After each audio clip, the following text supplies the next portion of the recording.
So ayan na yung finished product natin mga kaabay. Yung nakuha nating wire ng wifi mga kaabay. Ito yung estilong baobao mga kaabay. Ano, driver ng baobao. Shout out do.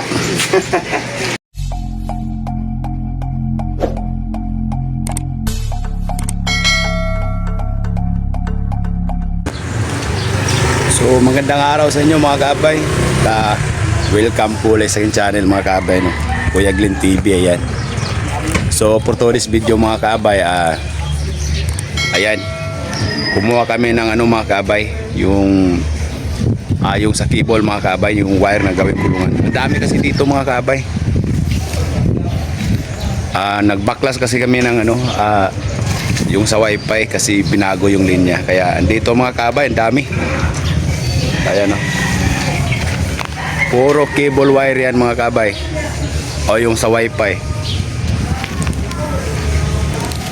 So may pakilala ko sa inyo mga kabay. So balik muna natin yung balik muna natin yung camera mga kabay para makita ho ninyo mga kabay. So ayan po mga kabay. Ang daming cable wire dito mga kabay. O yung sa wifi mga kabay. Ayan. So may dalawa akong pinakuha dito mga kabay. Saka may pakilala ko sa inyo mga kabay, yung palaging nanonood sa video ninyo. Ayan mga kabay, Arnel Gipitulan. Shout out Nel. Shout out mga boss. Shout out sa mga kanang ginatanaw ni mga video ba, mga limokong vloggers. Arnel Gipitulan mga kaabay yan. So ito yung kinuha niya mga kaabay. Ayan, cable wire mga kaabay. Napakatibay po nito at saka napakaganda dito gawing kulungan mga kaabay. Ayan, hindi o basta-basta nabubulok to mga kaabay. Ang dami kasi mga kaabay. Ayan. So baka kunin na to mga kabay ng truck. So kumuha kami. Hindi ko maubos mga kabay, ang dami. Siguro yung nakuha ko na dito mga kabay ay umabot na ng mga 100 pieces na magawang kulungan mga kabay. Ganda mga kabay, dami oh. Kung dito lang sana kayo mga kabay ay panigurado makakuha kayo mga kabay. Ayan po. Mas maganda tong pula mga kabay ito kasi malaki yung niya,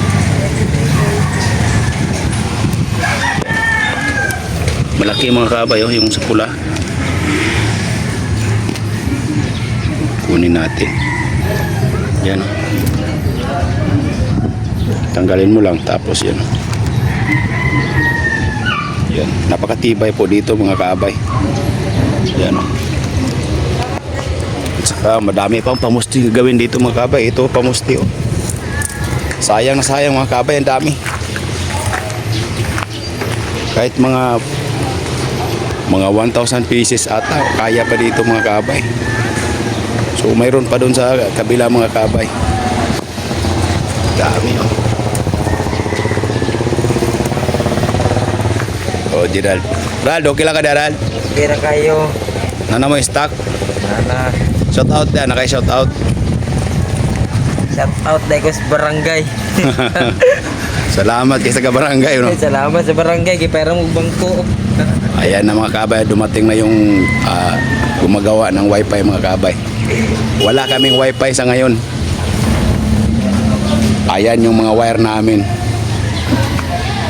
Nel, shout out to Nel. Arnel Gipitulan mga kabay, taga Surigao, Karakasan. So nakapunta siya dito sa Davao mga kabay kasi may mga chewing siya dito. Nakita kami, kumuha din siya ng kulungan mga kabay. Gawin daw niyang wire. Ayan. Ito na mga kabay, yung finish niya mga kabay. Napakaganda at napakatibay po dito mga kabay. Shout out ni Nanel, shout out ko sa mga vlogger sa Limukon da. Shout out ko sa mga vlogger sa Limukon mga boss. Tibay kay Arnel Gipitulan mga kabay. may matindi din to mga pangati kaso hindi siya vlogger mga kabay. Ayan, mayroon na silang nakuha dito mga kabay. Yan. So ito pa. Yan po mga kabay. Yan. Giovanni Risbak. Sa'yo mo pamusta mong kwaon Yan mga kabay. Salamat sa bangko. Giovanni Timula Risbak. Giovanni. Arnel Gipitulan. Anda gitang tao. Ito yung madalas magkomentaryo mga kabay. Palaging nagpapa-shoutout mga kabay. Si Arnel Gipitulan. Unsay mong kuan gani? Unsay mong Facebook kay nimo pangalan? Arnel Lacerda. Arnel Lacerda ang iyang Facebook mga kabay. Ang kapal mga kabay oh. Ang dami. Ayan. Ang laki nito mga kabay oh.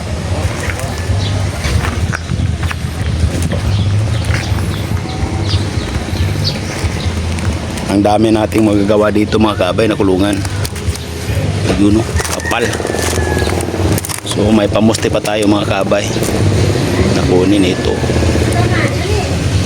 Panitan na natin to. Ayos na mga kabay. So ayan. So ayan mga kabay no. Arnel Gipitulan ayan. So shout out sa taga Surigao na Ako sa mga amigo na doon sa Surigao. Kumusta na ka mo? Pan, Surigao ng tirada. Shoutout po. Kumusta na mga kalumunan ko nga to? Grabe.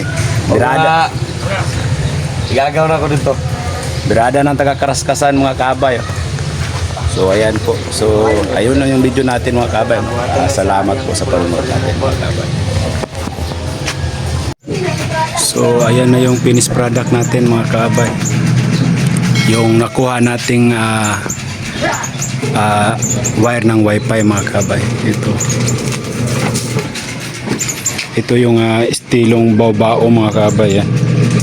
Ano, driver ng baobao. Shout out do.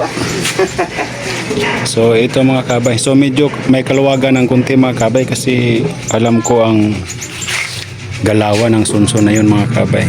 Dito ko siya ilagay. Matibay po to mga kabay. Hindi po to nabubulok. Hindi po to basta-basta nasisira mga kabay. Pati itong dito sa ilalim niya yung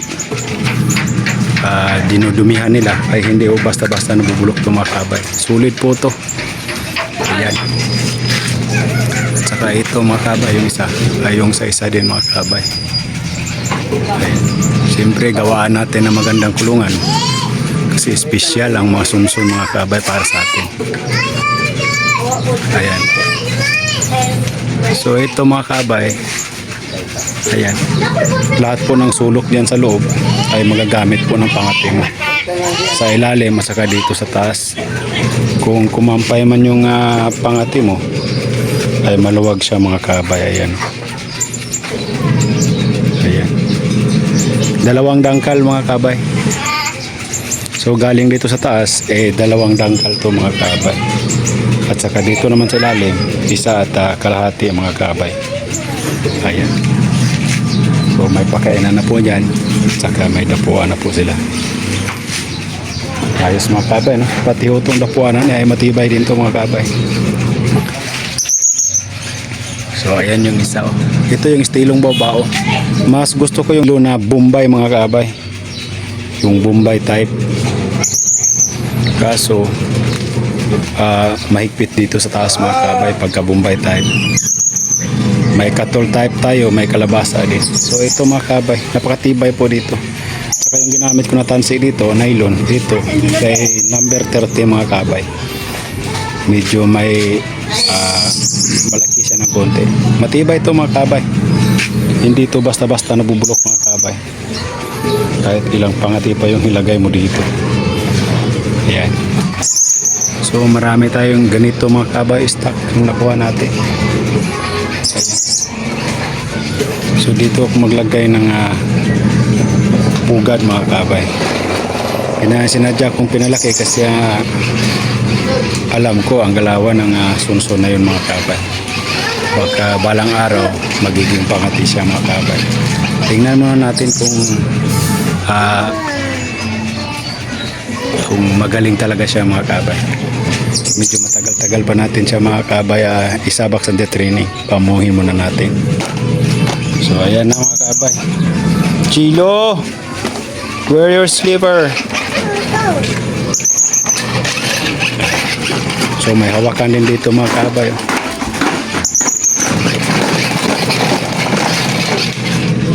Okay.